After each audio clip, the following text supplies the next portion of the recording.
Okay, American Horror Story episodes 11 and 12. Okay, so let's start off with episode 12, which is called Spilt Milk.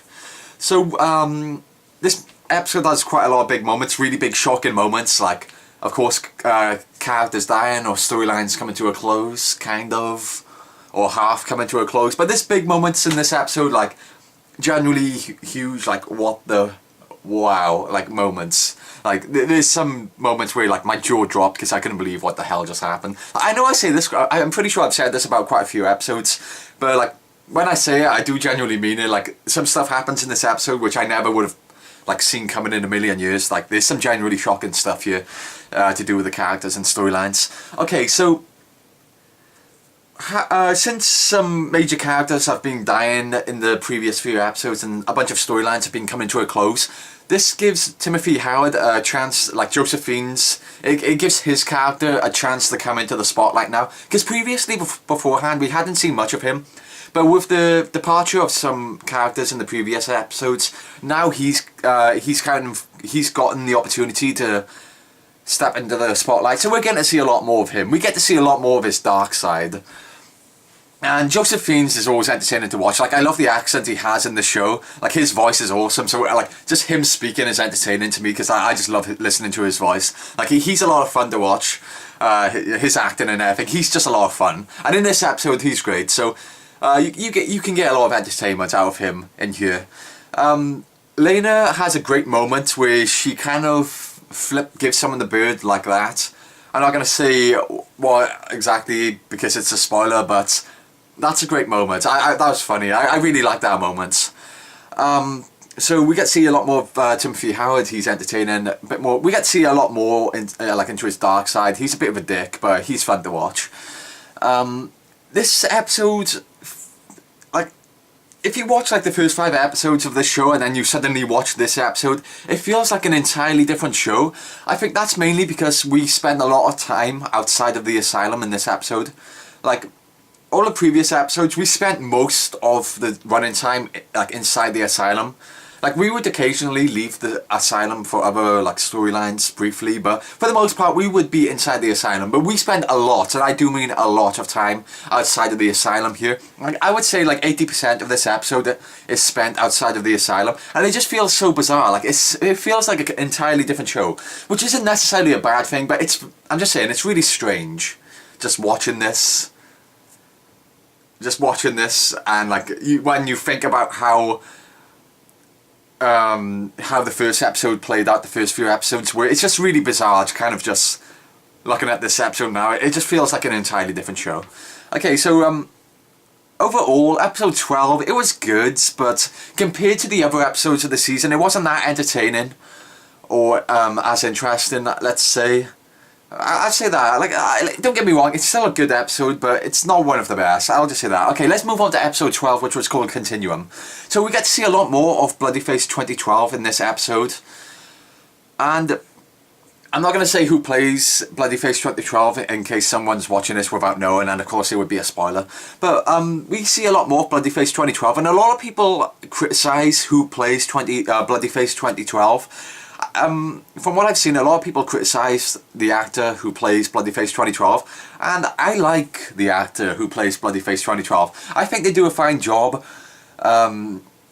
I don't know, I just think they play the role really fine. Like, the person seems to get a lot of people seem to criticise the actor, but I'm fine with them. I think they do a great job. And also there's a really good scene at the end of this episode with Bloodyface 2012 where I thought the actor did a really good job there. So I don't see what everyone's like bashing the actor for. Like, I like him, so I'm moving on. So we get to see a lot more of Bloodyface 2012, and I think the actor does a great job. Let's move on. So, once again, it feels like an entirely different show to the first few episodes. I mean, wow. Like, we don't spend much time at all in the asylum in this. And again, that's not a bad thing. I'm not saying the show has to focus on what's going on in the asylum, but as long as what is happening outside of the asylum is entertaining or interesting at least, as long as they do, it's entertaining or interesting at least, I'm fine with it. And so this episode, it was still a fine episode. Like, it wasn't bad, I wouldn't say, but it's one of the weakest episodes of the series, I feel. Like, it's on par with episode 6, The Origins of Monstrosity, which in my opinion was the weakest episode of the series. So this is on par with episode 6, so it's one of the weakest episodes of the series. Not much, I guess not much stuff happens in this episode. Like, we do have big moments, like storylines ending or characters dying. We do have really big moments in this episode. However, when compared to the previous episodes, it doesn't feel like much. I'll just say that. So the first 15 minutes of this episode focus on the kid's storyline. I've said this before, but I'm going to say it again. I'm fine with the alien storyline. Like, a lot of people hate the alien storyline, but I like it. It's fine to me. But the first 15 minutes of this episode, they weren't too interesting to me. Like, we focus on Kit's storyline, but it's not necessarily the aliens that we are focusing on.